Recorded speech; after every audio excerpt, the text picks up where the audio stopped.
Well, I guess it's that time again. What's up, everybody? It's your man, Joe Blackburn. I'm joined today with your man, Jim Scampoli. We are live here on Bitcoin Radio. What's up, Jim? Oh, just living that life, living that Vegas life, that Sin City life, that crypto learning life. Thank you for having me, Joe. Well, I mean, this is not a thank you for having me moment. This is Jim is joining me as the co-host tonight, and you'll probably see a lot more of him. We've been doing, I guess, it's just some talk in the back rooms, just trying to figure out how we really want to address, what Bitcoin Radio, the brand, the example that we want it to be, and also, a lot of the entertainment side. And Jim has his own show called Jim and Them. If you're not following Jim and Them, you better. It's a little bit bold, so be prepared.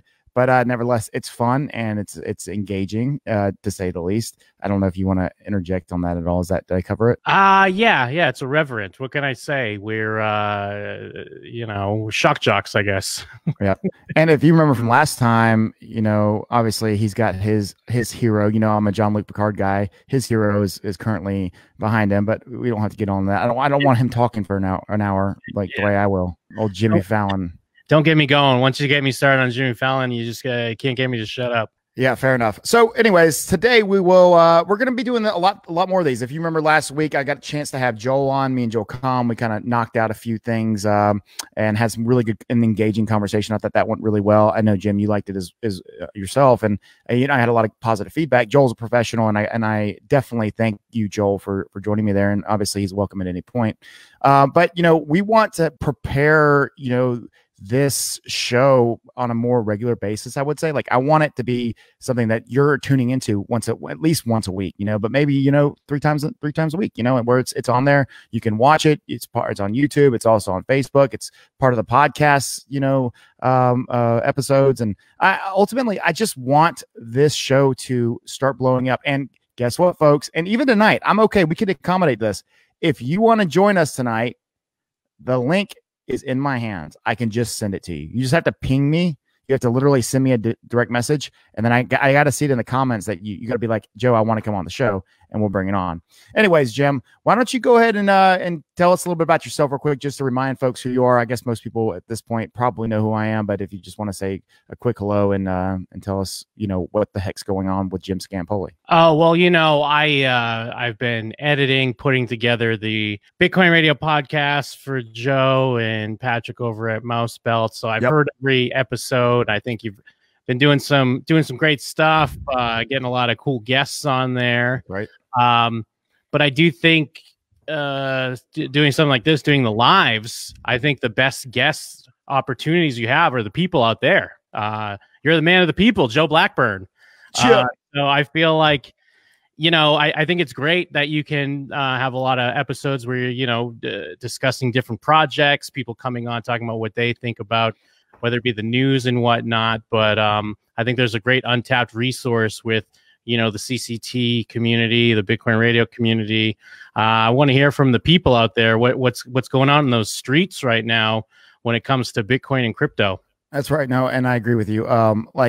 I look forward to, as the Bitcoin Radio brand evolves. I know, Patrick's been tremendously, really the best way to say is gracious. He's really made sure that this has happened. And, I didn't know exactly how this was going to work out, how long I was going to be here or what, but it's been really successful to the point where, I'm getting the feedback necessary. You're doing a great job, Jim.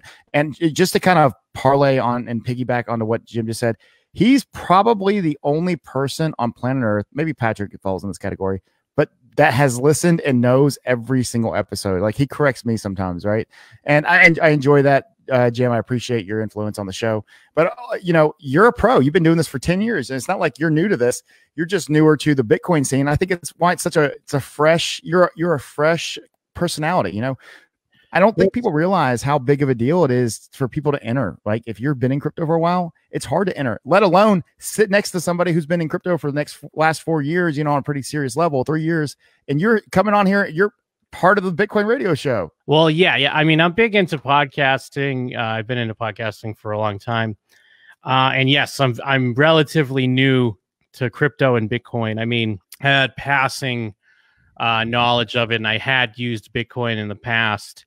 But I mean, being entrenched in the community and the space now, it's like School of Hard Knocks. I'm trying to learn as we go. And even though I've heard all the episodes, it's still tough sometimes because I'm also listening with a little different ear because I'm also listening from an editing perspective. So I'm not always picking up some of the different knowledge that's being dropped, and there's a ton of it. You're working. Because I'm looking at like, okay, you the know, the O's, yeah, absolutely. No, and you do a great job. Yeah, you make me sound great on podcasts, and I have a lot. I have a lot of things to thank you for.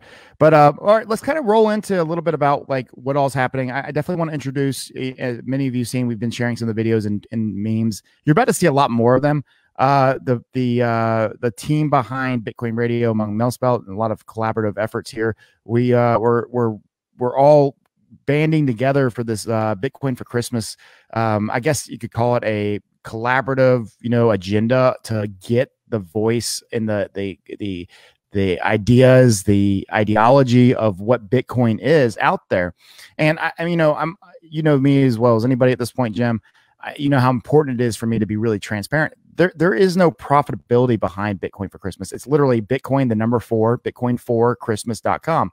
Patrick went and bought like every single Bitcoin for Christmas holiday, whatever was available. He literally bought it all just so nobody else could do it like this. We didn't want to get it mixed up, but it's not for any other reason outside of we want to bring the exposure that we know needs to happen for this space to really get the momentum. And, everybody's got to do the part, Jim. You see it on the back end. It's a lot of effort to not just stay up to date on the crypto market, but to be it, to live it, to own it, to understand it. And someone like you who hears it every day through my podcast, you still, like you said, you're listening with a different ear, and that makes complete sense. But it's still a lot to grasp. How on earth can we explain this to people? Well, we're trying to build that concept through Bitcoin for Christmas and bring about that exposure, that idea. And you've seen it kind of as it started off. I really came in on the tail end of it and now I'm helping bring the exposure to it. It's what I do best for the most part. Been very fortunate to have a community and audience that I guess semi pays attention to what I say. So what do you think? Well, yeah, I think you're rightful to be, you're always, whenever something comes up, you always give a disclaimer as far as where things are coming from. And I get why you do that now, because like even being new to the space, you hear about all these nightmare scams and how everyone's kind of a scam artist out there.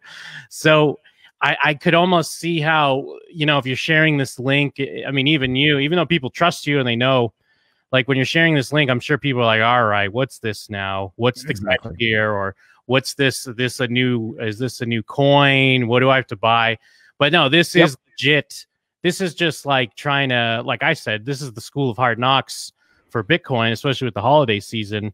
So it's just, it's not necessarily for you. If you listening right now, or you that's in CCT, or you that already knows Bitcoin, this is for you to give to your other family members and such, to get them educated, get them involved. Because I'm sure you're still at the Thanksgiving table going on and on and on about cryptocurrencies and about the fibs and the candles and whatnot. And your auntie and your uncle, they're all just eyes glazed over. They don't know what you're talking about. True. So we're trying to give you an easy one-stop shop. Be like, okay, well, take a look at this. All that stuff I'm trying to talk to you about, and I'm trying to help you out with here. Maybe this is a little bit more easy to understand noob version, if you will, to kind of let them dip their toe in the water. And hey, come on in. The water's nice. Come on over. One of us. Join the dark side. Well said. Well said. And at the moment, I'm actually trying to share this in the CCT. So, and I'm saying, if you want to join, come on, Jim. I think you would really enjoy this part. We used to do it on CCT a while back, and I've been a huge fan of incorporating the community as much as possible. What's up, Dale? What's up, Benny boy? What's up, Jordan? Hopefully they're still watching. Where the line kind of gets drawn for me, and how material is presented is what is their end goal. I don't mind somebody trying to make money, right? That doesn't bother me. For the most part, I look at business is business, right? I don't go to Walmart. I'm not mad at them because they're trying to make money, right? Even the car dealership, I know they're going to make money about me.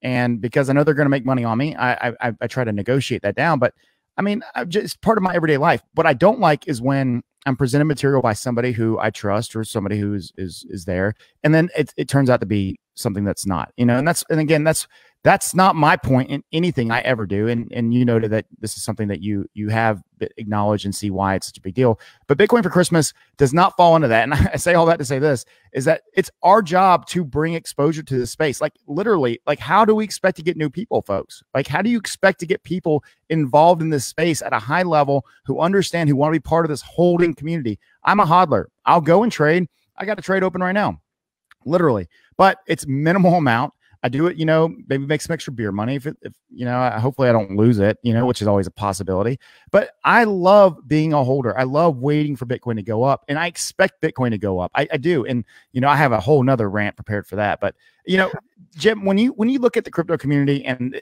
really the immaturity that still exists, do you see this as improving from your limited knowledge, or do you see this as deteriorating or making it worse? I mean, I'm sure it's improving. It honestly, it's like any internet community. I'm more of a, I guess, nerd, if you will, like pop culture nerd, like movies, TV shows, comics, and stuff like that.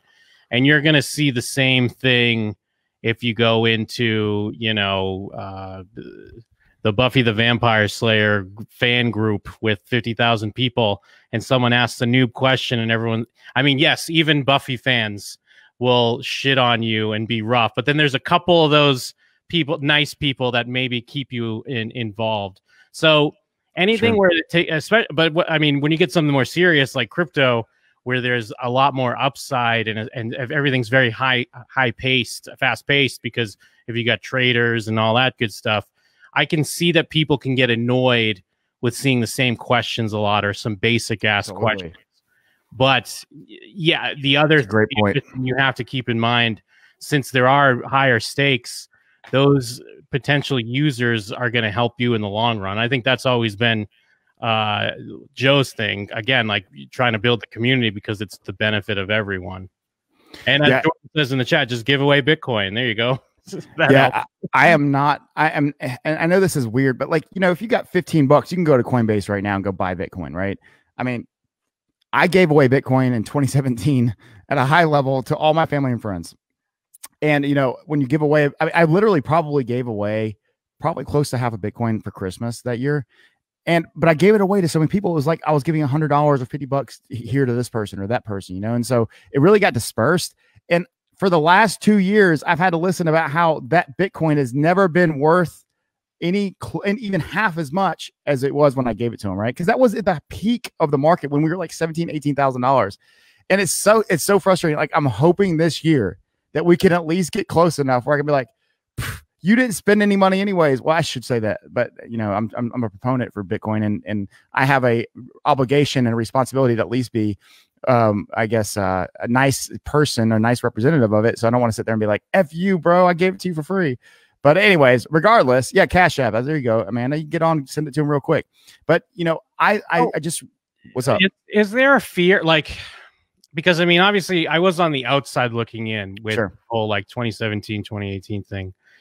I mean, I guess you wouldn't have a fear of this because you're already well known. You're Joe Blackburn. You're a Bitcoin maximalist. But sometimes it starts to get on the verge of almost like, you know, the show Married with Children, right?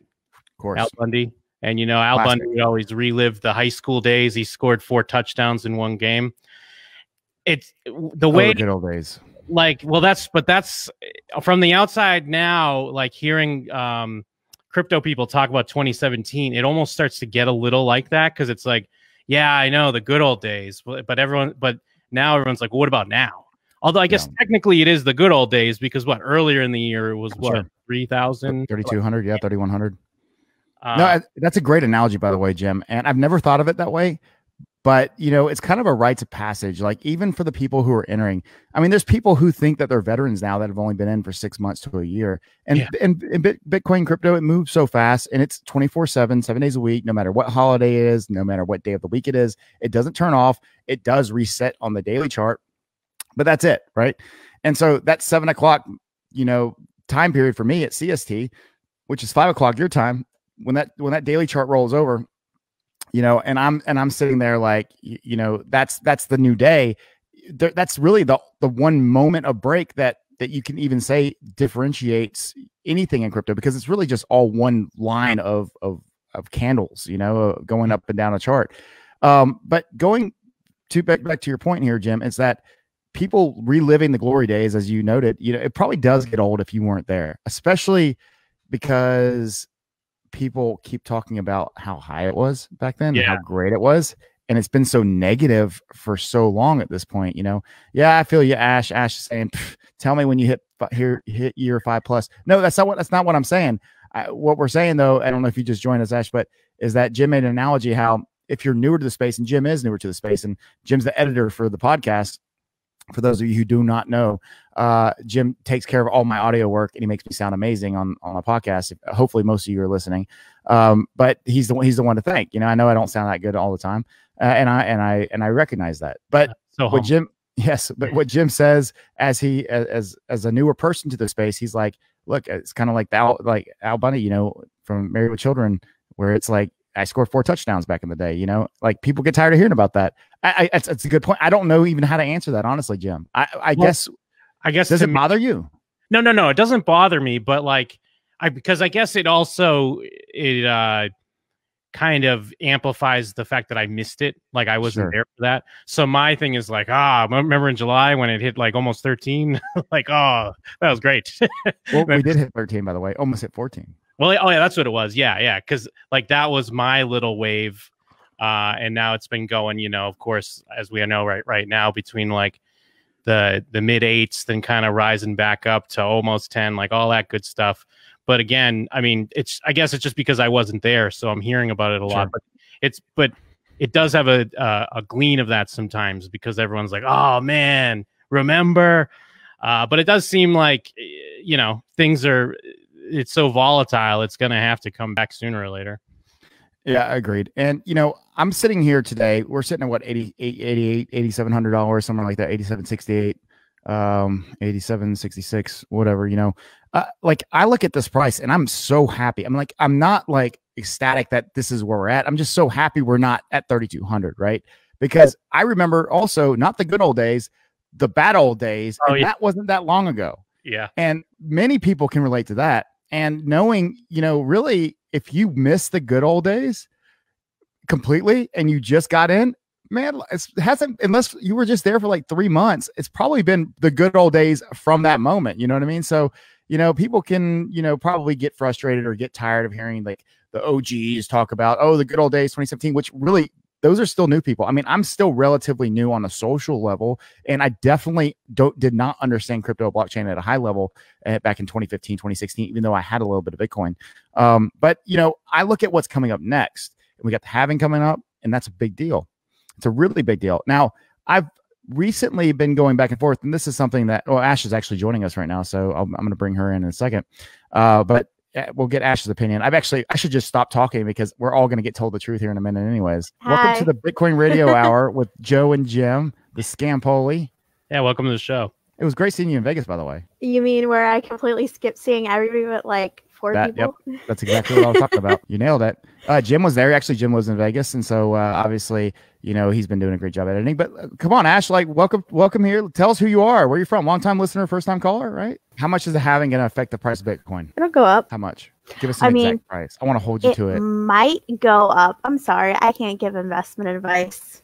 That's not investment advice. You're just predicting a price. I don't do predictions, Joe. You know that. I'll say this about Alex Rolston, especially early on, after we got over the fact that you hated me for a year almost.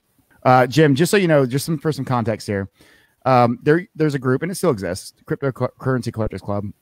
James Clayton, got nothing but respect for the guy.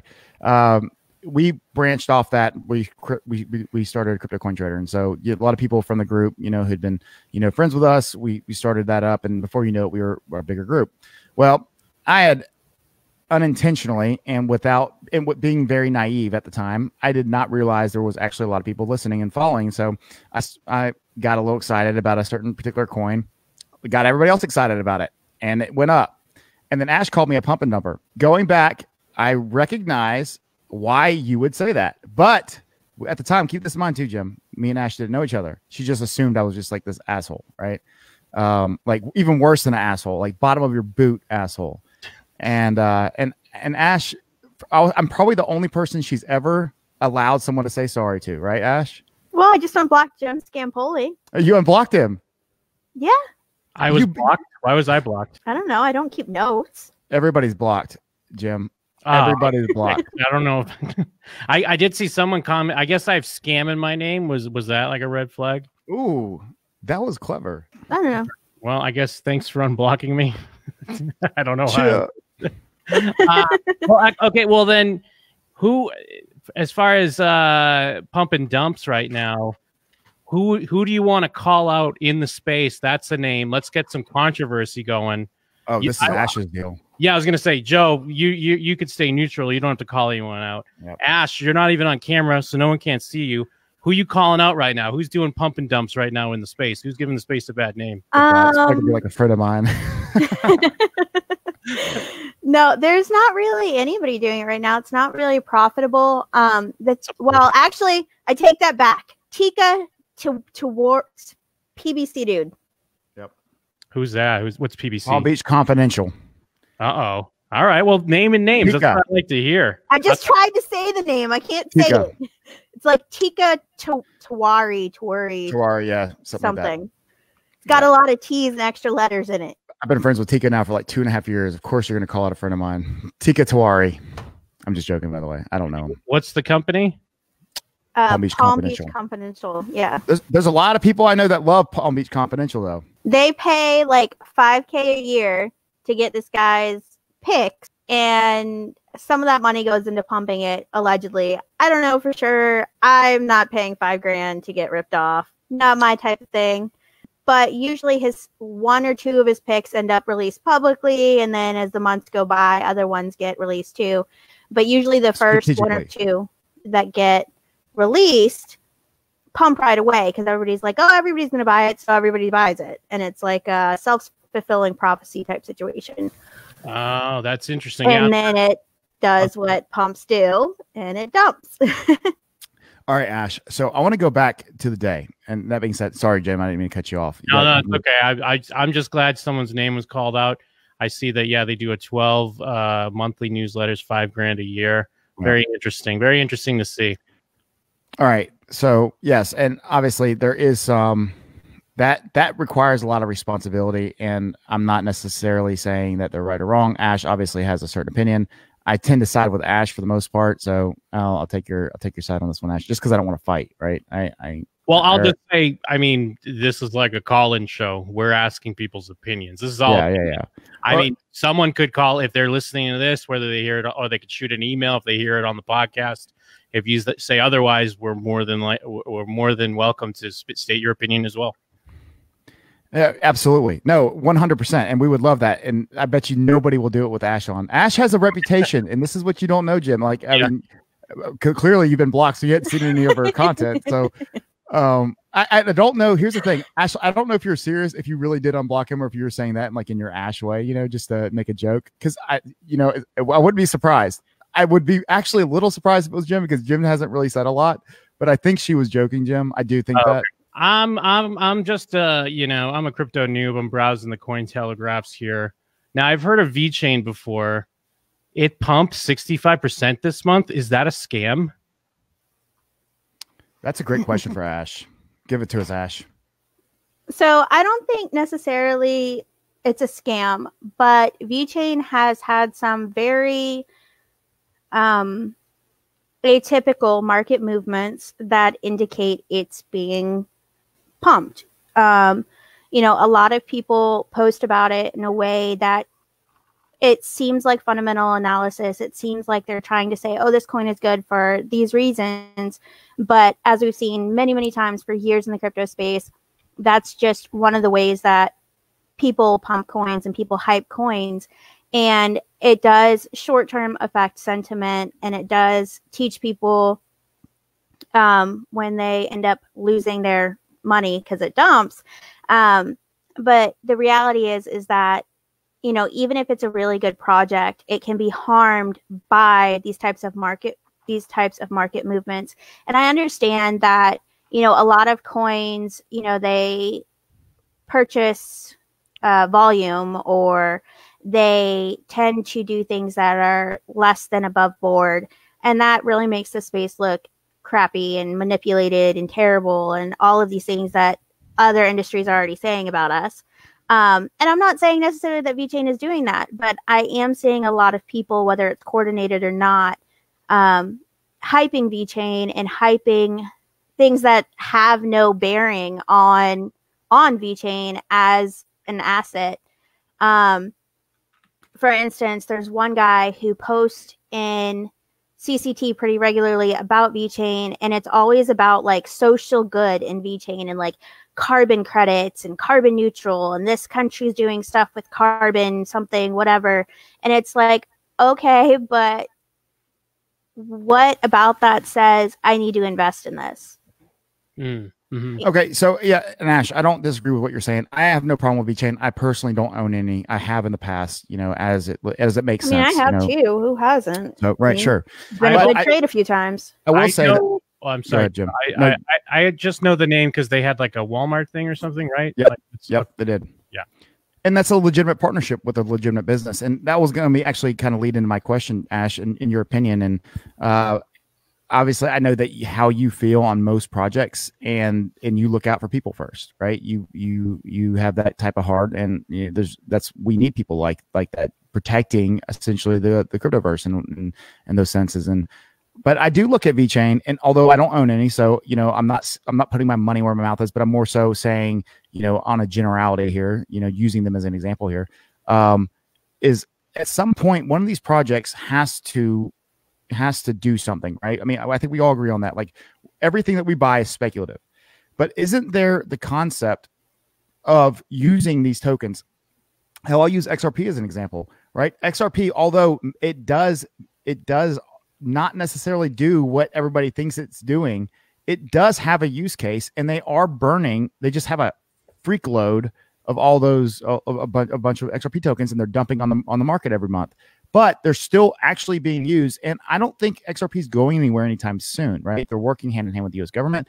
I mean, if you think about it, XRP might be one of the most ethical ones to own, and it's the worst enemy in the crypto space, and I'll be the first one to say that, right? But would you disagree with what I just said? I think it comes to where crypto is more than just blockchain, okay? A lot of people mistake crypto as, oh, it's blockchain, and that's it. But there are a founding set of values in crypto that come from the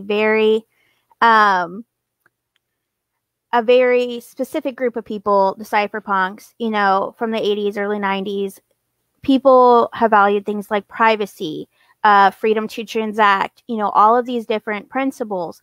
And when it comes to XRP, or it comes to another of these centralized, intended for commercial use chains, that's not really what we're getting, and I understand that XRP serves a purpose. XRP works with some major players in the traditional financial market, but what does that do for us, the little people here in crypto? What good is it if, okay, yeah, we can go to our bank and maybe a cross-border transaction, an international transaction is cheaper for us now, but what actual good does having XRP do for us right now? That's fair. That's a good point. And so what you're saying, and I agree with you on this, is essentially that there's a difference between what we believe crypto should be. And, let me ask you this too, real quick, before I make that statement.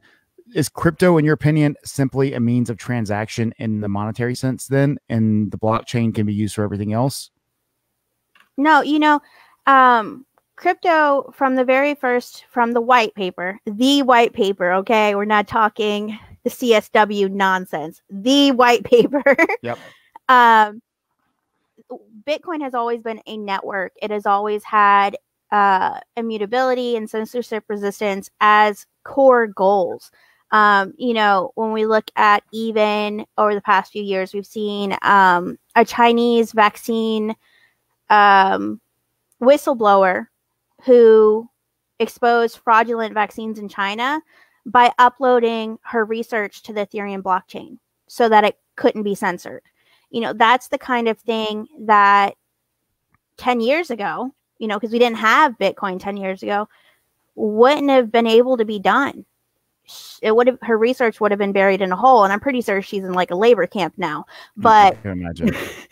just because you can't be censored doesn't mean you won't bear the consequences of it.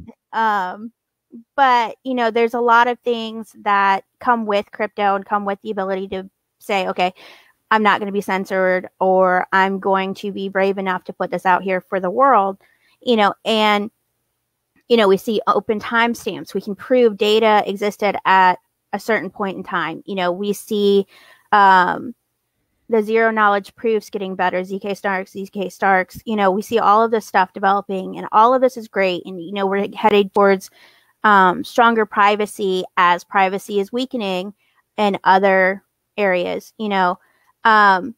and we even see social media developing around the blockchain. We've got Steam, we've got Uptrend, we've got, there's another one, I can't think of the name of it right now. The new EOS Minds. Minds. Yep, Minds. Well, pardon my ignorance. How does that translate privacy-wise, being that the blockchain is like kind of out there in the open? Oh God, Jim, do you know what you just did? What did I do? No, I'm just making a joke. This is Ash's favorite thing to talk about on Earth. Oh, okay, great. I love privacy. Privacy is a basic human right. I feel the eye roll, Joe. I saw that. No, there's no eye roll. I was like, oh God. You saw that too, didn't you, Jim? A little bit, yeah. I was looking for my whiskey drink. We're in good shape. So with the beginnings of Bitcoin, everything was pseudonymous, and for the most part, that was effectively private. 2 minutes or less.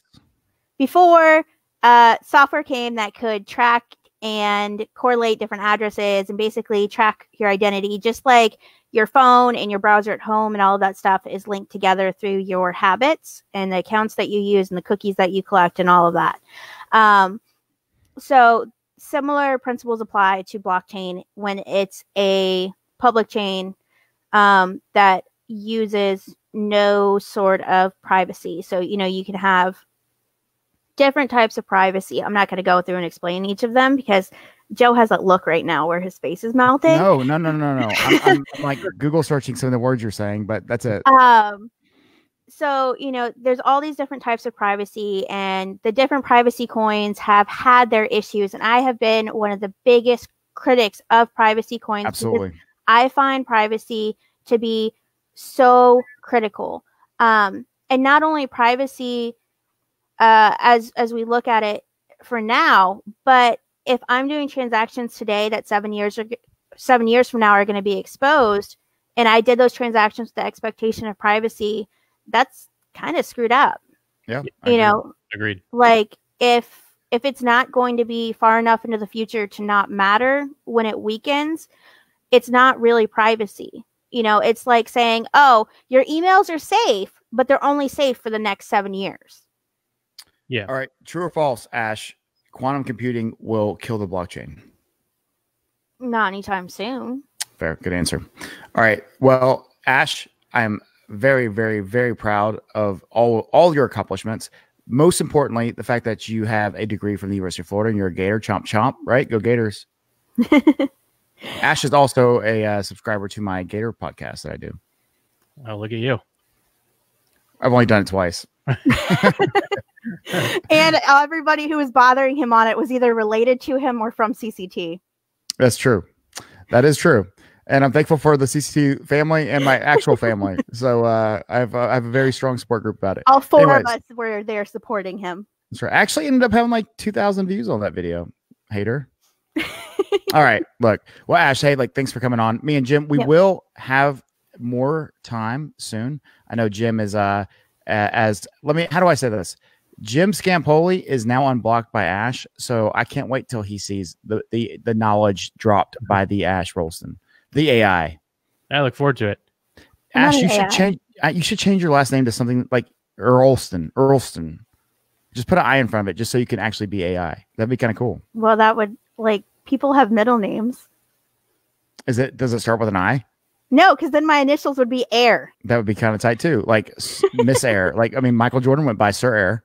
Okay, Joe. Have fun. Yeah. All right. Thanks, Ash. We'll see you soon, babe. Bye, Joe. All right. Thanks, Ash, for joining us. Obviously, Ash is full of honestly, this is not a joke, Jim. I mean, Ash has been one of the biggest influences I've had in all of crypto. She helped guide me from, she helped guide responsibility. And that's the easiest way to say it. And I was thankful that she gave me a chance because, she gave you a second chance, I guess, probably because we're friends. So you can thank me later or not thank me later, depending on how your next interaction with her goes. Well, I like that you just annoyed her until she left. But my other question, like you, Joe Blackburn, as a content creator, especially for the crypto space here, sure. Obviously Bitcoin Radio. Now, again, from my limited perspective, it seems like what people want to eat up and maybe what gets more of the easy clicks are people doing chart predictions or price predictions and stuff like that. And obviously that's not something you're interested in. So like, how do you balance that? Like, what is the, like, or is that more of a surface read of the community, or is that kind of what people are looking for? Like, what do you think?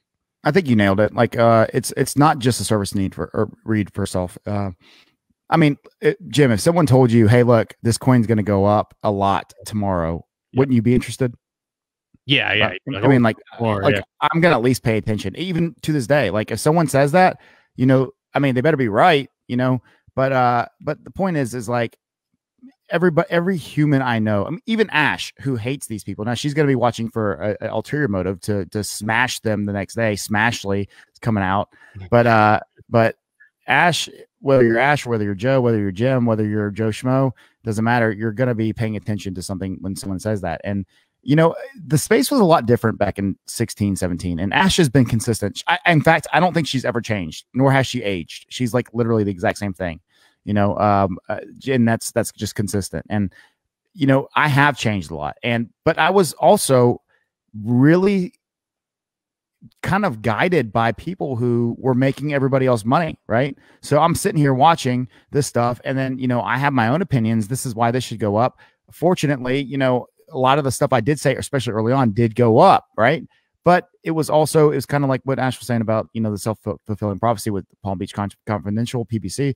I don't want to pretend like I'm on that level because first off, we weren't charging anybody, and these people who are charging are obviously buying everything that these people tell them to buy, or else why would you pay $5,000 a year? That's a lot of money. You think about it, $5,000 for a bunch of picks. I mean, I can make a bunch of picks right now and charge nothing, and I mean they would probably go up, right? I mean, even if I go ahead. Well, I was just gonna say it reminds me of like, there are like sports betting lines and stuff like that. And there are like guys that know, I mean, obviously it's a different animal, but there are guys that, I mean, not to say that you can't do that. There are people that are knowledgeable and can get fairly accurate. But yeah, it is kind of a weird thing. Yeah. And there is a science to the sports betting, and I don't have that pick, I mean, this is something, that between math and algorithms and computers play such a big part in this now. And I mean, dude, bad calls. I mean, in a football game, that like a 10-yard penalty right before a field goal attempt, that changes the whole dynamic of the spread, And so, I mean, whether it's sports picking or whether it's, I mean, I don't want to say it's luck because people have influence in crypto. And I'll go back to Superman. I haven't heard from Superman forever, but have you ever heard of Superman, by the way, Jim? Was that before your time? Yeah, that was before. What's that? Superman, man, this dude right here, he had a way of captivating his people. He had this, I mean, I guess he was English, so he had this really proper London accent, and I'm not going to pretend that I can do it. I almost pretended that I could do it for a second. But, he got on there, he talked about which coins he was buying, and lo and behold, for about 4 months, they all went up, right? And then that day ended, and there was nothing left of Superman's of his content. That was it. I mean, he literally made his money, taking money from other projects. And look, I don't hate Superman the way that other people do. Ash will probably disagree with me when I say this, but I feel like Superman was a product of a time period where people were begging for that type of content, and it could have been worse than Superman. Superman wasn't the worst person on earth. I look at people like, and I hate to hate on Trevon because I know he was going through his own troubles right now. Yeah, I did hear that, Ash. He did rage quit not too long ago. But I mean, I look at like what Trevon did with BitConnect, and he shielded the hell out of it, told all his people he was going to buy it back from him if it was going to fail. I mean, clearly this guy got, you know, and he was so bought in and so far in, he was making so much money, and then it all died, and then all these guys are gone, and the people who did not adjust and who didn't have more character behind that, but it's just not as appealing, Jim, you know. So you know, the 27,000 views I got on one video in CCT with McAfee once, I'm not going to get that anytime soon, because CCT is a closed group and nobody's making any money off my picks, and it's lost its luster in a lot of ways, and I don't mind that. In fact, that's a compliment, right? Yeah, I'm not saying that that's a better way to go. I know I think it's interesting because it's definitely a balance, because I mean, I guess it's similar to, you know, whether people that are bloggers or online media, you got to have, there are places that have integrity and try to give you like legit stories and reporting. And then of course there are places that have quick clickbait, and the clickbait does work really well in the short term. And that's kind of the balance you gotta go with. Sure. All right, Jim, tell me about Jimmy Fallon. Oh man, why you always ask me? Well, I mean, I guess it's my you have his entire, like, he's bigger than you on the screen. Like, he's literally bigger than you. And I know if you look behind you, it's actually a green screen. But I'm literally looking at a laughing Jimmy Fallon the entire show. It's just a vibe, man. It's just I have a very sarcastic, dry vibe. So the fact that he's behind me means I don't like him. It's like, you know, how Ash doesn't enjoy people that are pumping and dumping. Like, so you take Superman, if you had a picture of Superman, would put him back there. So, you know, I don't enjoy him. So, of course, I have him as my background. I'll have to find a Bitcoin background or some shit. Sure. And by the way, I'm not here hating on Superman. I mean, like, I think Superman is a weird dude. He made his money, I guess, but he probably didn't last. But I just want to make that clear. Ash hates him a lot more than me. I just think Superman did things. There could have been worse people than Superman, though. That's all I want to say. There are worse people than Jimmy Fallon, too. Well, but so that's the name. Like, no one knows what his real name is. He's just Superman. Oh, yeah, the Superman. Okay, I think it meant Jimmy Fallon. I was like, Jimmy's not his real name? Because that's your name. Yeah, no, I know his real name. It's the Jim Boys. But yeah, I mean, because like it does feel like most people that are going to do that, especially in the community or the space, it is either because it's a scam or maybe they get lucky and then eventually it will kind of burn out and then people are going to get upset. And I mean, what is the? Because I've heard a lot of people. I mean, I've heard you say it. I've heard people. They're always like, I don't give financial advice.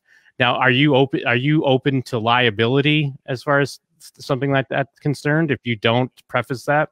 I mean, I guess so, right? I mean, like, I've been told that by people who are in the law and they've gone to law school. His name is Michael Supo, says Ash, by the way. Makes sense. I think Superman is a clever name too. I don't hate the guy. I just don't hate him. You know, I kind of, you know, I feel like he was misguided, right? He didn't have an Ash to show him the right way. Anyways, but to your question, you know, actually, let me say this real quick, Jim. This space is filled with a bunch of speculation, plain and simple. I mean, it's a speculative space. People buy coins because they think they're going to go up. Whether you're an influencer, whether you got in crypto for the first day, nobody's buying these sons of guns to lose money, right? I mean, it is what it is. However, you know, there's a responsibility from certain individuals that they have to be a certain way, right? I mean, like, I have a responsibility not to go on there and say, go buy this coin. Makes sense. It's obvious. But Jim, what do you think if I actually, nice background, dude. Yeah, there you go. Actually, it looks really good. No Jimmy Fallon? No, dude, I miss Jimmy Fallon. Like, put him back up. I'm missing him. You know what? When I figure out my green screen, yeah, you better believe I'll be having Jimmy Fallon up. All right. And it won't be some stupid picture. It'll be like him, like, chilling next to me and like me and him having a good time just to troll you. All right, fair enough. I'm just joking because you make me look good. So just joking. Anyways, but to my point is that we have in crypto this situation where people want to listen to certain people because they're going to be profitable. It is what it is. It's not unlike many other niches. It's just overly embellished and exaggerated in crypto because the market can go up so quickly and go down so quickly. I look at this and say, hey, people, who else is doing this? Put your name on the line. Show me how to do it better, right? And, I've had to learn hard lessons along the way, Jim, but I can tell you this, as boring as it might be sometimes, and, this precursor or this disclaimer or whatever, this legal liability that might exist, I don't know. I don't really know what it is. I just know if I say it and then I don't do anything stupid, then I'm okay. Right. Yeah. It's just, might as well just say that just in case, like, not that you're too concerned with being sued or something, but also like just for, just for safety kind of deal. Yes. And hey, by the way, there's a lot of people who probably meant well, who really screwed up in 2017 that will never get another chance. And I was very fortunate to have people like Ash, who's still watching, and I'm grateful for that, to kind of step up and, and show some people the way. And it's my responsibility to do that for other people. And I try to do that all the time, Now, if you're making the movie on 2017 Bitcoin, who's the main character? Like, you're making the Wolf of Wall Street about Zac Efron. That's a cool dude. Well, not the actor, but who's the like person in the space that the movie focuses on? I thought you were going to be like, who's going to play Joe Blackburn? Yeah. Like, Okay. He well, kind of looks Zac like Efron plays Joe Blackburn. We do know that. But is there like a main driver, or is that just kind of like these clickbait articles that are acting like there's this main person behind it all? I'll stick with Zac Efron. That's a good answer. Okay. No, obviously, I'm just joking. Man, dude, how deep do you want to go? Like, people thought people were getting rich, dude. Like, people were getting rich as whatever. I mean, it was like real money getting made. Well, actually, let me put it this way: who's a big name that came out as a scammer out of that time frame, or is there one? Like someone who was thought of as kind of well respected, but then they were kind of outed almost. Jim, here's the thing: is I'm not here to make enemies, and I forgive people probably too quickly. The people who messed up and who did things a certain way, they literally are a product of what people wanted. It's not all their fault. And I'm not somebody who's an apologist. I'm not sitting here telling people that they shouldn't be responsible. But if there weren't people listening, nobody would care, right? I mean, Jim, imagine you going on your Facebook profile in 2017, not being in crypto, not being around anybody, and just saying, "Hey, everybody, go buy this coin." They're gonna be like, "What the heck? How? What? How? What do you mean?" It wouldn't matter. Like what you said, you'd probably look like an idiot, honestly, right? But these people want an excuse to not only win and then claim their own wins, but they want an excuse when they lose. And this is the problem I have with a lot of things that happen in crypto, is that shut the hell up, take some personal responsibility, and stop being a wuss about it. It's crypto. If you're playing with money that you can't lose, get out. Stop. Yeah, that's a great point. Why don't you listen to that, people? Like, listen to what I'm saying right now. Stop doing that. Just stop. If you are looking to buy a lottery ticket, and if you lose that lottery ticket, it's going to hurt you. Too bad. That's not anybody's fault. Now, I do believe responsibility falls onto the influencer, but shut the hell up. Like, you either bought because you wanted to buy this token and you loved it, or you bought because you thought you were going to get rich. And if you are the scammer, the silent scammer, trying to buy and then quickly sell, I hate you. You're actually the worst thing for crypto. Yeah. You're the reason why 2017 happened. So that's my answer to that, is that I don't have to point out anybody, because I can point out everybody. There's a lot of douchebags that pretend like they're the victim. You're not the victim, bruh. You were looking for money. And let's not pretend you weren't. Right? So that's I'm sure I will hear some things about that, because, so it's more like, well, I guess especially in something like crypto, we're not like, you're not looking for, this isn't like a get rich quick scheme. I mean, obviously everyone wants to make some money, but it's not going to be, it's, not that easy as someone saying, "Hey, buy this," and then you go and buy it. And then, yeah, sure. Yeah. Now, don't get me wrong. Like, I literally to this day am paying attention to what people are saying buy or sell on, right? but what's the ethical line? Like, what's the difference? You know, now Ash has made a good comment, you know, and it says your responsibility, risk, reward. These are all things that are deeply personal. You can't put it on someone else when you click that buy button. But at some point, those influencers know they're effing people over. Agreed. 100%. Everybody has a responsibility to do something the right way.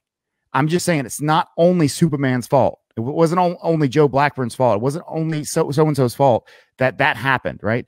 Every coin went down in 2017, after 2017, Jim. Everything just destroyed itself because there was nothing to back it up. There was no reason for it to keep going. And we all got really excited about it. The perfect example, I literally believed that crypto was taking over the world and that I was sitting on the throne of the CCT kingdom and we were all going to live this happy, you know, utopian life that we all just had all this crypto now. And I was freaking wrong. And I'm okay with that. And I stood by it and I never left. I never wavered. I stood there next to it. But Jim, I'll tell you this. Where are those people who are talking shit, who are now out of crypto, not because of Joe Blackburn, not because of Superman, not because of Ash Rolston blocked them, you know, but they left because they couldn't handle it. It's a very, very nasty, ugly space when things are bad. But when they're good, everybody's, you know, not only are they the God's gifted crypto picking coins, they're also the protector of all the people. And oh, that person's a scammer, but they don't care when they're not in it. You know, it's like, pick a side, man. What are you really here for? I just don't have a lot of respect for that type. Now have you know what I think they need to do is one of these coins. Well, I guess there's I mean, well, one of these coins they need to get like a wrapper and to, you know, name drop their coin in a verse, you know. You got to get Drake out there, like, you know, don't go buy a Whipto, take that money, put it in crypto. Yeah, that wait is over. And then, like, you know, drop an exchange or something, because then everyone's going to be like, oh my God, what is that? Now that's probably the most genius pump and dump I think that could happen. Oh, that's happened, by the way, though. Oh, it's happened. Look, you got to go listen. Look, you're a Vegas boy. 88 Nate, bro. He's a Vegas dude. You ever heard of 88 Nate? No, I haven't. I'm sending you a link as soon as this is over with. Well, and we're coming up on the hour, by the way. Okay. Or even at the point of like someone like Kim Kardashian tweeting like, "Ooh, check out Coinbase," you know, so like. But there obviously has to be some sort. Floyd Mayweather did this. Oh, that's right. But did he get in trouble? He tried to do. Yeah, he did. He had to pay like half of what he got paid, which whatever, you know. They made him. They made him an example. He still got paid at least. He got paid. From what I understood, he got paid like a lot of money on the side in crypto, right? Duh. Yeah. Of course. Old boy's smart enough to take Monero. Come on now, you know. But then he had to pay like 600 grand or something, as like or something. Is what they said. Huh. You know, I mean, it is. I mean, I'm not mad at Floyd Mayweather. You know, Ty Lopez was doing this crypto course, right? And the thing is, Ty Lopez never developed a crypto course. Somebody else did, and Ty Lopez sold it, right? Yep. I actually think Ty Lopez is brilliant. The dude is a marketer out of this world. I was listening to a video of his earlier in the week, and he was just kind of going over what do successful people actually do. The guy's actually a badass. I mean, you're not accidentally successful, right? You know, some people are accidentally talented. You know, they don't realize, like, you know, Cash Me Outside, how about that, right? Is actually going to catch on, and then you get lucky enough because that was stupid enough to be famous and, you know, whatever. Yeah, exactly. I mean, dude, I'm down. Isn't it Bobby? Bad Bobby? Barbie? I thought it was too, but I'm pretty sure it's Bad Baby, but you could be right. No, I think they're spelled the exact same way. Bobby or Baby. She spells it weird. Yeah, it's like BHAD, BHABIE. Yeah. So, I mean, whatever. I mean, it's a song called High Bit. It's a banger. Look, you're the pop culture guy. Yeah. You're right. I believe you. You know, so my Bobby, I mean, is probably wrong. So Barbie, you know, bops. We can all agree on that. I was talking get a white girl for a second, but yeah. Anyways, so by the way, didn't she just get into a fight or something? I saw. Yeah, she got beat up by Woah Vicky. Is that a guy or girl? That's a girl. Just another girl that tried to do what she did, but didn't get quite as popular from it. So they were kind of beefing, and then she beat her up. But then Bad Baby says that no, she didn't beat her up. You know, it's a whole thing. Chelsea says, I was actually in Ty's crypto course a few years back. Something like, hey, look, in Chelsea, I agree. I got to meet him in 2017, actually 2018 in Miami. And then we went to a party. He was actually at the party, and I got a chance to, I had nothing but respect for the guy afterwards. I'd only heard he was like this, like like this like dude who just does videos and makes memes, you know. Turns out he's actually brilliant. For anybody, he speaks at a high level. He's really self-aware, and he's really aware. I mean, he's a nice guy too. He was super nice. I mean, like genuinely, hey, where are you from? Oh man, that's near New Orleans? Okay, cool. Yeah. I mean, like had genuine conversation. So I respect the guy. All right, Jim, go ahead. Do people think that this crypto course was a scam, or was this ultimately an okay thing? Like, well, what was the aftermath of this? Chelsea, you got like 5 minutes. Remember what you told me? Like we were just commenting the other day. Just do it, right? Hop on. Yeah. Guys, you're welcome to hop on too. The link is in the comments, so feel free to hop on if you get a chance. Anyways, but while we're waiting on that, if you just type it, that's fine too. Jim, I have a question for you though. Yes. All right. So knowing, like, obviously we've had we haven't even got to the topics I have written down in front of me. Like literally, like I have all this stuff written on. I mean, that's my own fault.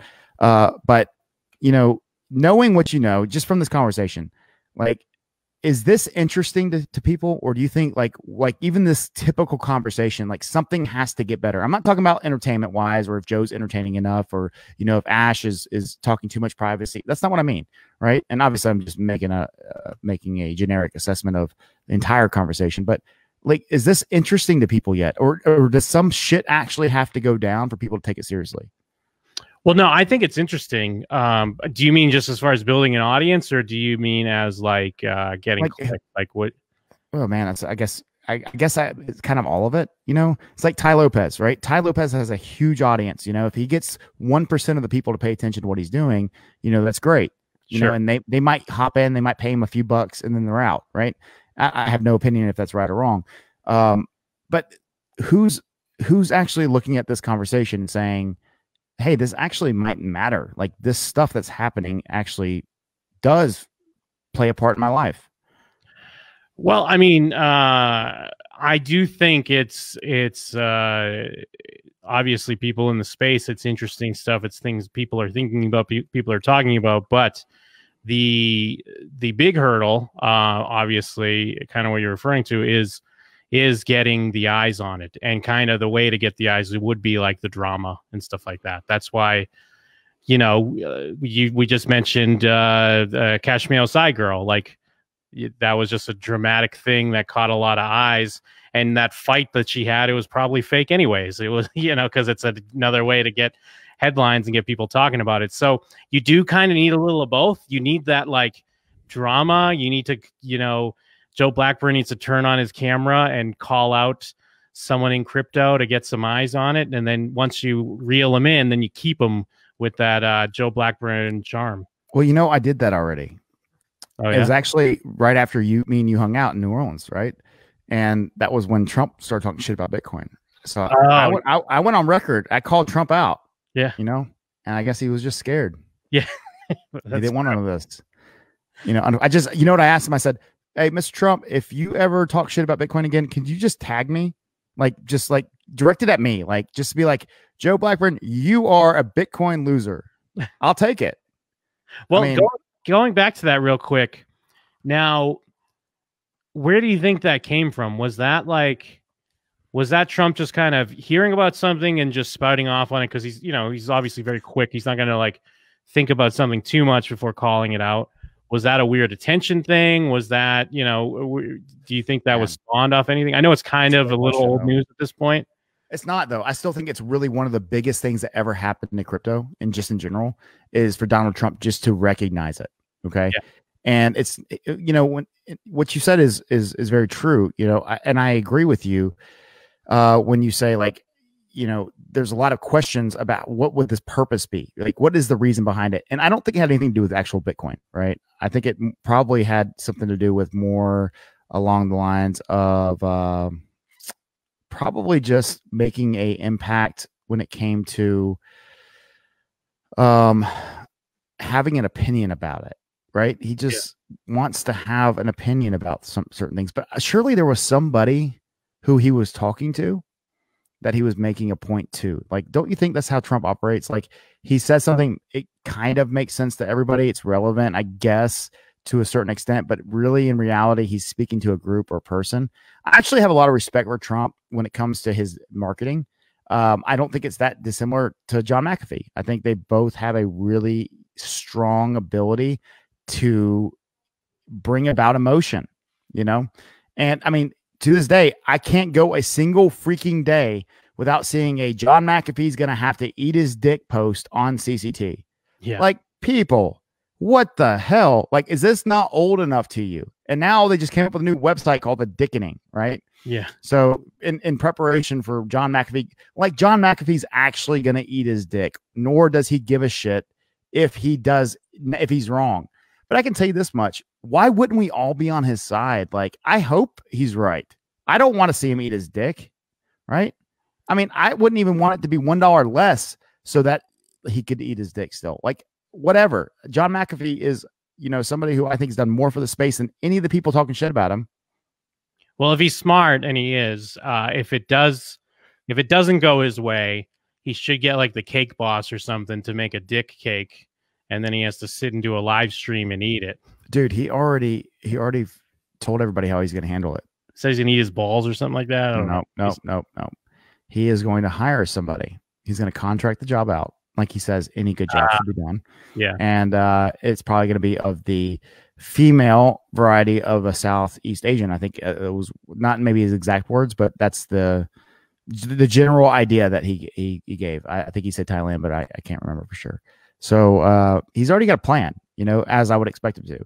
And he's going to win this battle, and you're going to keep talking about him, folks, and going to make him more famous and more relevant, which I'm glad, because you know what? The guy's done more for the space than most of you. So F off. Leave him alone. Shit. Yeah, I think they were talking about making a McAfee movie, right? Didn't they cast someone? Was it Zac Efron? There's some rumors. I think it was Zac Efron. I wouldn't be surprised. He looks like me. Okay, He's got my job, bro. Last year it was, Michael Keaton was being talked about it, but that was a year ago. I thought there was something again recently where they mentioned someone. Have you watched Gringo? Or whatever it's called?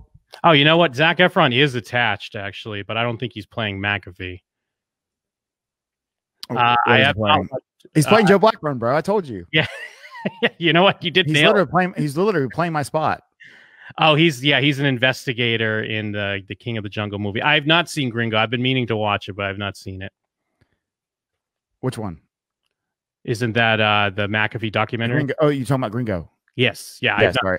It may cut out a second ago. Yeah. No, I mean, like, I watched like 15 minutes of it. I turned it off. I was like, I actually kind of like this guy. I don't want to watch the rest of this movie. You think it's gonna make you dislike him? No. Hey, but I did see somebody show up. Nick Henderson, if you're still watching, cheers to you, bro. Go Gators, man. Nick, look, first off, he was in the March Madness pool with me. There was like 15 of us in CCT. But I have to say, he talked shit to me before the Auburn game, and this is the first time he showed up on one of my lives. I think it might have happened before. So I just had to call you out real quick, Nick. Fair enough. Florida went on to lose to LSU, and I know Chelsea's watching, so whatever, Chelsea. Hey, I was rooting for you versus Bama. You heard what I had to say. Shut up, Chelsea. I don't want to hear it. Anyways, all right, Jim. If they made a movie about you, who's playing you? Probably you said Jimmy Fallon. Probably Seth Rogen. Jimmy Fallon. Yeah, I agree. Jimmy Fallon. Yeah, Jimmy Fallon, probably. Dude, look at that laugh, bro. He would be a good Jimmy. I mean, he is Jimmy. You're Jimmy. All right. The one thing I won't do is I won't call you Jimmy. All right. Are you about to hang up? Jimmy Fallon in my face. No. I don't hang up, bro. I don't hang up. I sit till the end. Hey, fair enough. Favorite TV show ever? Favorite TV show ever? Sopranos. Oh, really? I mean, it's the best TV show ever made. Aren't they gonna do something like a new movie or something with the Sopranos? They're doing a prequel movie, yes. Okay, cool. Yeah, actually, I've only watched a couple intermediately. I've only seen here and there, but I've enjoyed the Sopranos that I watched. But it's just not something that I need, aliens and space and things that keep my attention, that are so unrealistic that I'm not overthinking them. That's my problem with TV shows. Yeah, but I don't know, when you watch, obviously everyone knows that you're a big Star Trek fan, you're a Trekkie, but yep. You're talking about overthinking. Star Trek is all thinking, because it's all not only is it, an idealized future and different morality questions on what that entails, it's also about politics and things of now. Yeah, but I'll say this, is that when I was a kid, when I first started like being aware of Star Trek, like that show means a lot more to me now than it did back then, right? Like I can look back and how wrong were they? That's my question, right?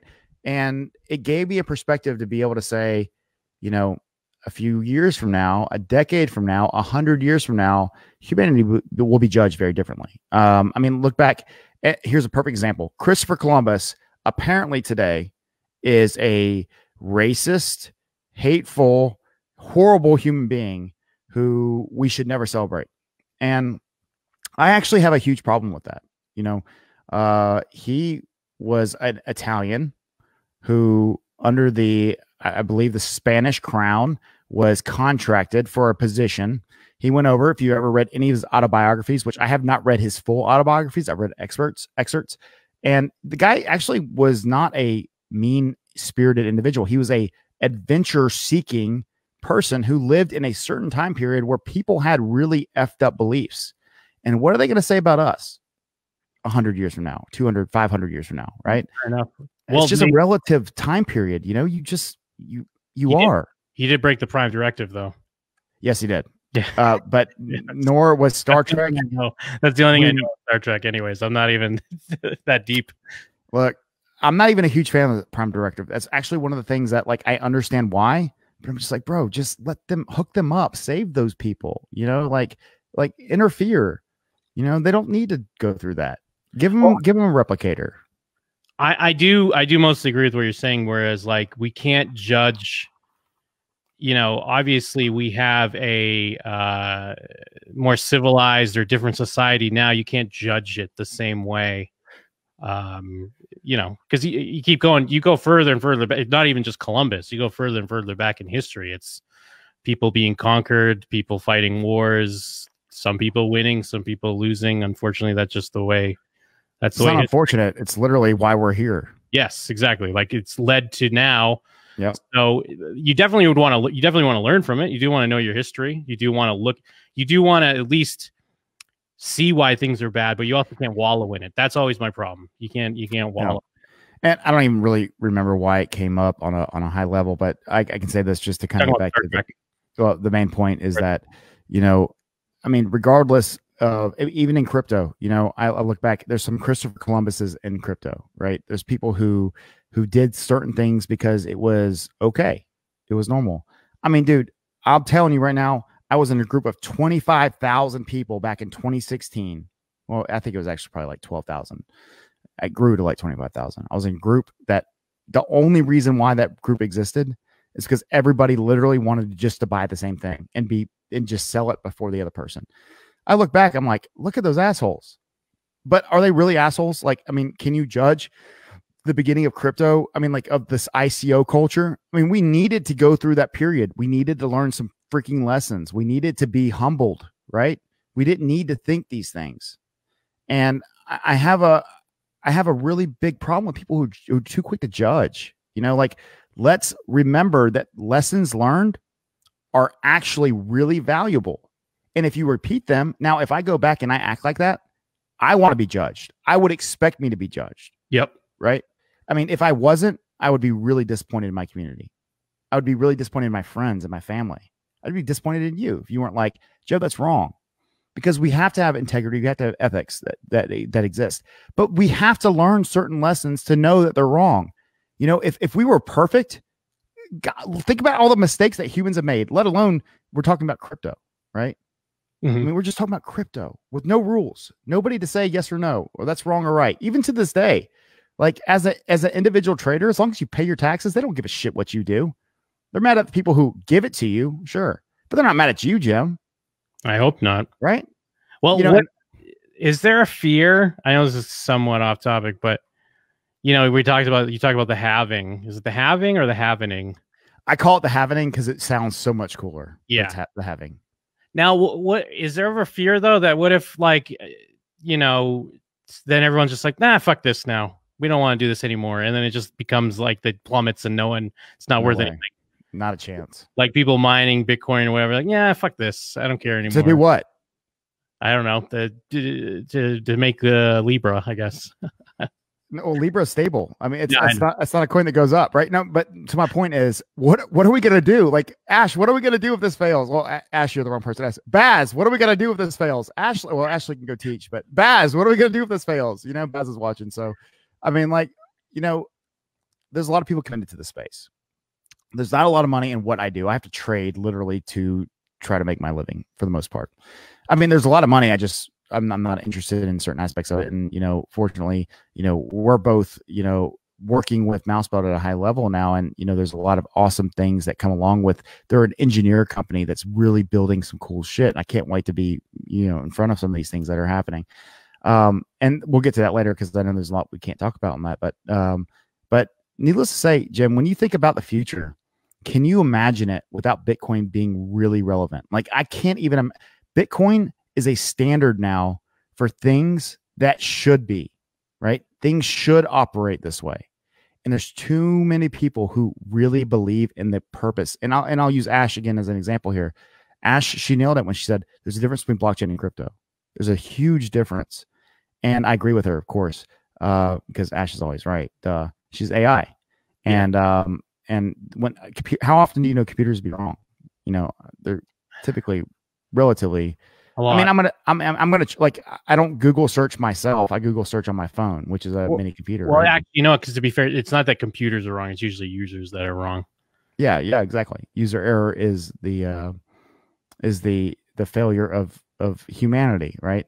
I mean, we're gonna end up dying. The whole world's gonna end up dying. Well, eventually it's going to be because of nature, because the sun's going to swallow us all. But if we don't kill each other before that, which I anticipate we will, it would probably be because somebody made a mistake. Do you think? Yeah, no, I see that.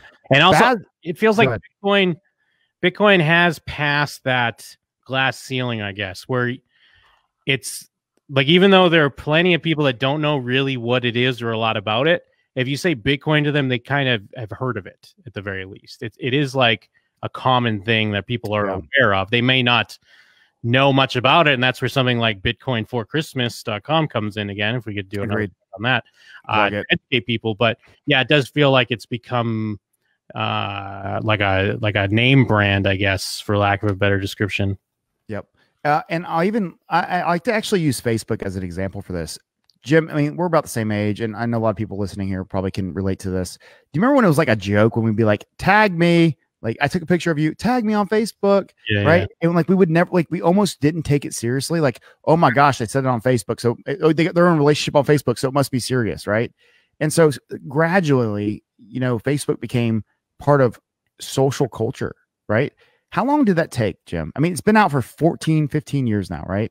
Yep. How long was it until Facebook was like, I mean, not even getting into Twitter, but how long until Facebook actually became like part of everybody's life? What would you say? How long ago was it? It was fairly quick. I mean, 2010, like, 2012. Yeah. Well, probably like 2008 even. Like, sure. Like between 2008 2010 was like the big boom, because I think I hopped on Twitter in 2009, but I already been and that was when Twitter was very new, but I'd already been well on Facebook. But we always even thought of it at the time as like, okay, you know, we had Friendster, then we had AIM, we had Friendster, we had MySpace. Yep. We'll have Facebook for a little while, then we'll move on to the next one, but we still haven't moved on to the next one. I mean, obviously people move on to Instagram and stuff, but technically you're still on Facebook. It's still the center of the world. Yeah. It's still, I mean, no matter what, like Twitter can be the most popular thing used right now, and the president can be on it, and Kanye West can say this, and, you know, Drake can do that, and, you know, the hockey player from Canada, whatever his name is, Baz, you probably know, he says this. But, you know, long story short, social media quickly became absolute, not like the exception, you know, or the joke. It became so serious. Like nowadays, people are getting fired for what they said back in 2009 on Twitter, right? When it first came out. Yeah. You know, I mean, there was a ball player, and I mean, I'm not trying to even have an opinion on this. I think it's ridiculous that an idiot of a 18-year-old or a 15-year-old can't go back and change his mind without being judged so harshly. I'm not saying it's right. I mean, obviously we have to have a standard as culture to not allow certain types of behavior, but come on, if that happened today, it's a different story than it would have happened 7, 8 years ago. I'm not saying that it's okay that happened, but give the guy a chance to explain himself first, you know? Anyways, that's a different topic. You know, but in Bitcoin and cryptocurrency, we're kind of still in that joke period, that tag me, right? Where people have now heard of Facebook. They know that people are doing it. Parents probably don't take it serious. But how long until they do? Right? How long until it's part of everybody's 401k? How long until we're actually part of something that was the way that everything changed with? And that's what social media did. It changed everything. It wasn't the internet.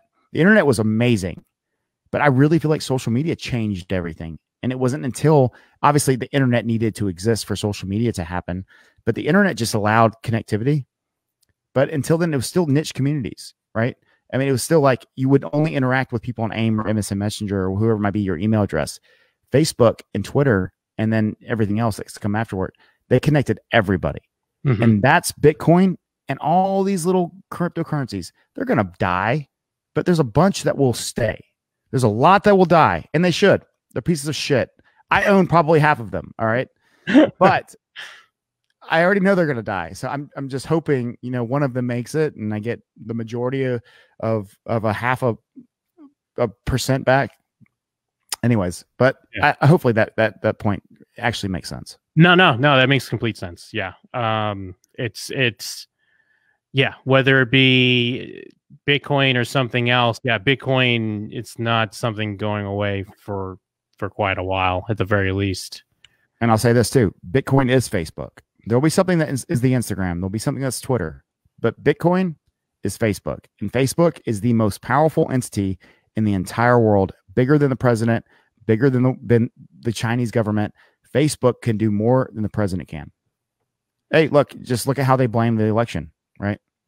Yeah. Well, and then, I mean, this is somewhat different here, but going back to like we were talking about with Twitter, actually, Ashley just said what I was going to say. Yeah, because I was going to say, what about when you combine social media? Ashley, what up?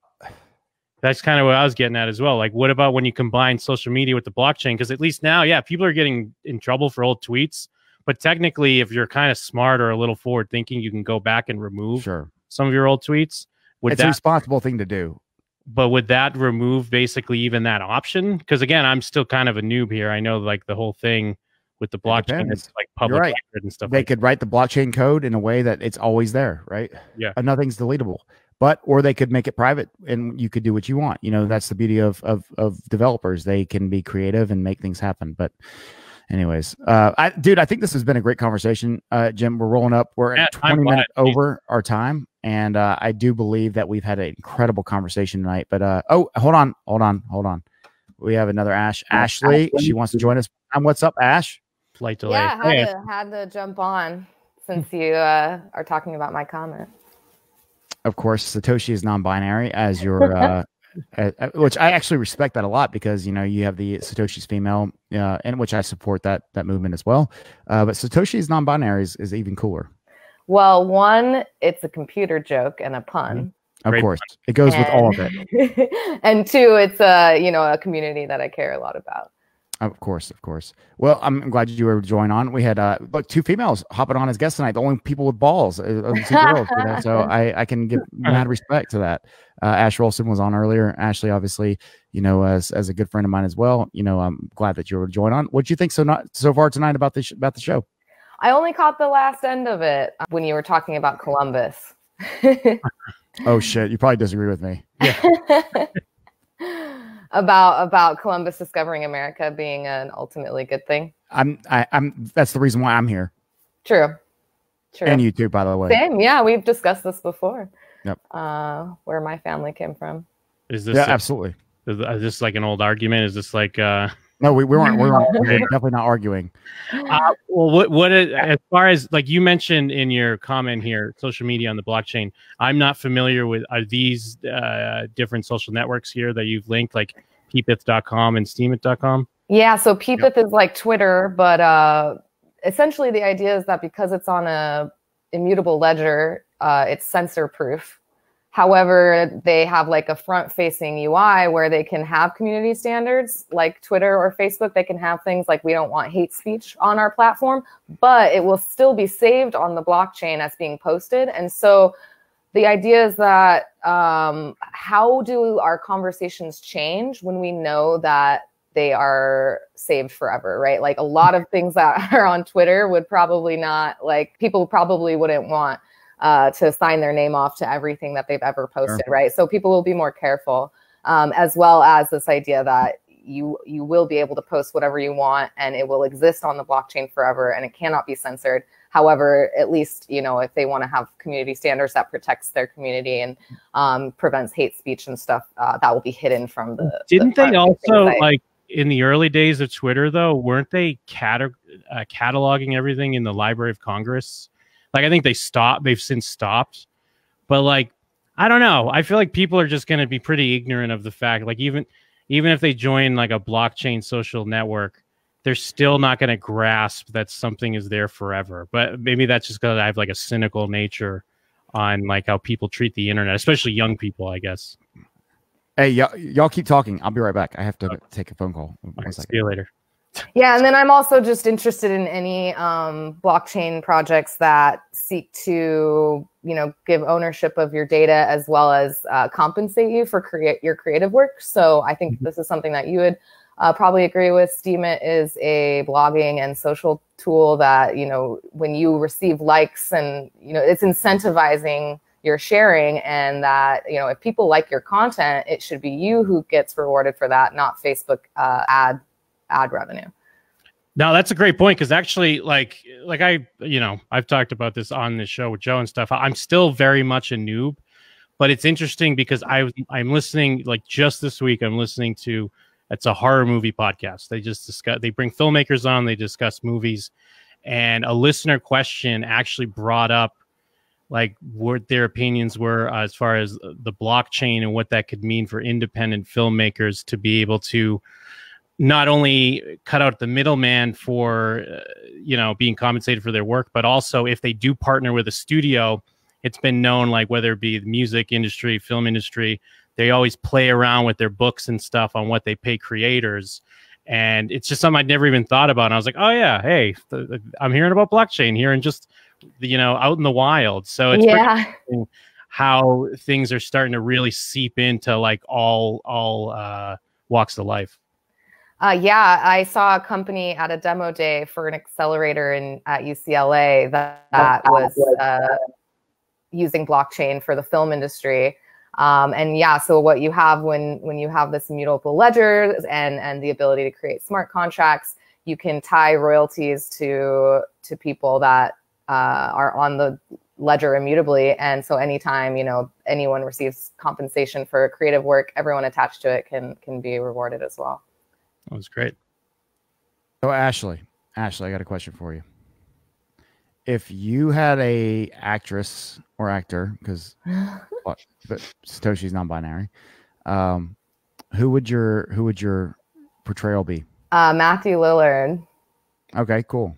Are you sure you just don't have a somebody told me at a party, they said in your mannerisms and your appearance, that is the celebrity I most resemble, and I never felt more seen. I was like, he is me, especially SLC Punk, especially him in SLC Punk. Great movie. I haven't seen that in a long time, though. Yeah. Jim, who were you again?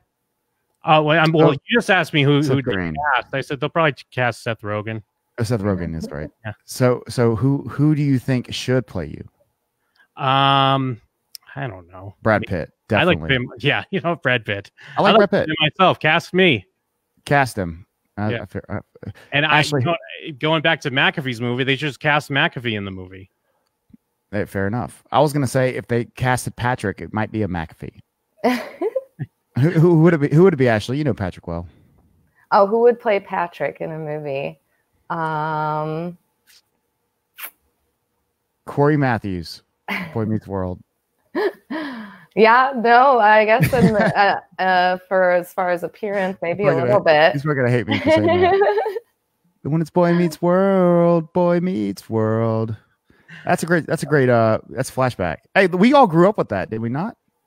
Yeah. It was a little after me. It was more my younger brother watched Boy Meets World. I was a Saved by the Bell kid. I mean, I was a Saved by the Bell kid too. I mean, we all were TBS. I mean, it was all there. Hell yeah. Anyways, all right. So we can get back to the intelligent conversation. Sorry, I came and dumbed it down. All right. But anyways, well, go ahead, Ashley. Oh, I was just gonna say, I just wanted to say hi to you guys and chime in, but have yet to do dinner, so I might hop off. Well, we're all about to hop off pretty soon. We're 30 minutes over the time period. I think it's gone pretty well, Jim. What do you think?